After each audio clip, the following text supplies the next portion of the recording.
Hi everyone, I'm back to read chapter 2 of our book, Marie Grace Makes a Difference, book 5 from 1853. And chapter 2 is called A Desperate Mission.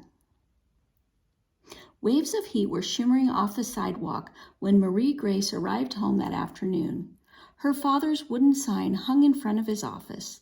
The faded letters read, Dr. Thaddeus Gardner, physician. But the front door was locked. Papa was still out seeing patients. A black slate hung next to the office door. People wrote names and addresses of fever victims on the slate, and Dr. Gardner visited the homes as soon as he could. Marie Grace saw that the slate was crowded with messages. Next to one of the names, someone had written in large letters, "Please come soon." Marie Grace's heart fell. The full slate meant that Papa would not be home for a long time. Marie Grace knew that the work her father was doing was important, but she missed him, and she wished she could talk to him about Mademoiselle Oceane. These days, Marie Grace was often lonely. In the past, her family's housekeeper, Mrs. Curtis, had always been there when Marie Grace had returned home. But now Mrs. Curtis was gone. Unlike Marie Grace and her father, who had both survived yellow fever several years ago, Mrs. Curtis had never had the disease, and she had worried about getting it. And when a neighbor cook died of yellow fever, Mrs. Curtis had decided it was too dangerous to stay in New Orleans. Every day, I see more and more coffins going to the graveyard, the housekeeper had told Marie Grace and her father. Half the people who've gotten the sick have died from Yellow Jack. I'm not going to be one of them. Mrs. Curtis could not be convinced to stay another day. She had packed up her trunks and, with a tearful good farewell, boarded a ship for Boston. Now Marie Grace had only Argos to keep her company. When she stepped through the gate behind her father's office, the big dog was waiting for her. Argos whined eagerly, his tail thumping against the courtyard wall. "I'm glad to see you too," Marie Grace told him, scratching behind his ears. The dog's water bowl was almost empty, so Marie Grace filled it from the rain barrel. While Argos lapped up a long drink, she splashed some cool water on her face. Then together they climbed the stairs to the family's living quarters. Marie Grace found Mrs. Lambert, the neighbor, sweeping the floor in the parlor. Dr. Gardner had not yet found a live-in housekeeper to replace Mrs. Curtis, so he had hired Mrs. Lambert to come in each day to clean and cook.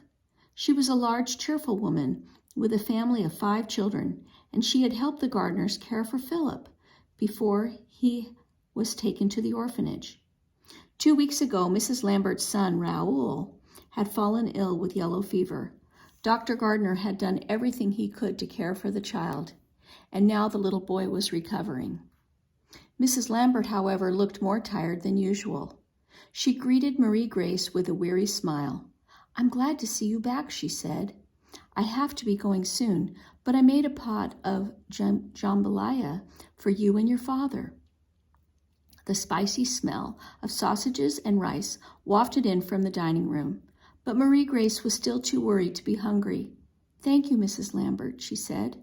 "I'll wait until Papa comes home so that we can eat together. Maybe he'll have good news about Mademoiselle Oceane," she told herself. Marie Grace sat down at the piano and plunked the middle C note. Then she picked up the sheet music for Amazing Grace. Mademoiselle Oceane had given it to her at their last lesson several weeks ago. Marie Grace remembered how, when she first saw the music, she was surprised to see part of her own name in the title. "Is that why you chose it for me?" she'd asked. "No, chérie," Mademoiselle had said with a smile. "The song is about God's grace, not Marie Grace." Marie Grace had blushed, but Mademoiselle had said that when she was younger, she had made a similar mistake. "I thought that a song about the ocean, Les Océans, was about me, but of course it wasn't at all. I chose this song for you because it's very pretty, and it is pretty for your voice. I think you will like it." Marie Grace did like the hymn, but there was a long high note at the end of the first stanza that was hard for her. Mademoiselle had been teaching her to breathe so that she could sing the note properly. "You have a strong voice, Marie Grace," Mademoiselle had encouraged her, "but you must learn how to use it." "If only Mademoiselle could be here with me now," thought Marie Grace with an ache of loneliness. But the music made Marie Grace feel closer to her teacher. She decided that she would practice the hymn until she could sing it perfectly. She took a deep breath and began. "Amazing grace, how sweet the sound that saved a wretch like me." Marie Grace's voice went flat on the last note. She sighed and tried again and again. She kept practicing until Mrs. Lampert appeared. "Oh, that's lovely," Mrs. Lampert exclaimed from the doorway. Marie Grace felt her face turn red. She was always embarrassed to sing in front of people, but she'd been so caught up in the music that she'd forgotten Mrs. Lampert was there. "Thank you," Marie Grace said shyly. "I still can't sing the high note quite right." "Well, I think it sounds very nice," Mrs. Lampert declared. "It does me good to hear music. Can you sing?" And before Mrs. Lampert could finish her request, there was a sound of heavy footsteps on the stairs outside. Argos ran to the door. "Papa must be back early," Marie Grace thought. But a moment later, Uncle Luke burst into the room. His suit was wrinkled, and he looked as if he had not slept in days. Instead of his usual affectionate greeting, Uncle Luke said breathlessly, "Marie Grace, where is your father?" "Papa's out seeing patients," said Marie Grace. She searched her uncle's face for some hopeful sign. "How is Mademoiselle Oceane?" "She is worse than before," said Uncle Luke, shaking his head. "I must find your father." Marie Grace felt her stomach twist with fear. She'd never seen her uncle look so worried. "I don't know when he'll be back," Marie Grace said. "Would you like to leave Dr. Gardner a message, Monsieur Rousseau?" asked Mrs. Lampert. "I'm sure he'll call on you as soon as he can." "I need help now. I can't wait," Uncle Luke insisted. "Oceane is so sick that her landlady has had her moved to the infirmary at the Globe Ballroom." "Surely Mademoiselle will get good care in the sick ward, Monsieur," Mrs. Lampert said. "The doctors and nurses do their best," Uncle Luke admitted. He began to pace back and forth. "But there are so many people there. It's impossible for the nurses to care for everyone at once. What if Oceane wakes and she is all alone? What if she needs water and can't call out? What then?" Marie Grace bit her lip. It was too terrible to think of Mademoiselle suffering. "I would sit with Oceane day and night if I could," Uncle Luke continued, "but the infirmary's foolish rules do not permit me. They say that only women and girls are allowed. The only men who may stay in the women's ward are doctors or close family. Since I am neither, they won't let me visit my Oceane for more than a few minutes." "Was Mademoiselle awake when you last saw her? Could she talk with you?" asked Marie Grace.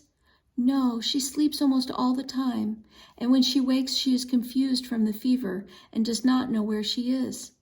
Uncle Luke sighed. "She needs someone to watch over her. But it seems as if everyone is either sick or caring for someone who is." Uncle Luke stopped pacing in mid-stride. "What about you, Mrs. Lampert?" he asked. "Could you come and watch over Oceane for me?" "Oh, Monsieur, I am so very sorry," said Mrs. Lampert, crinkling her forehead.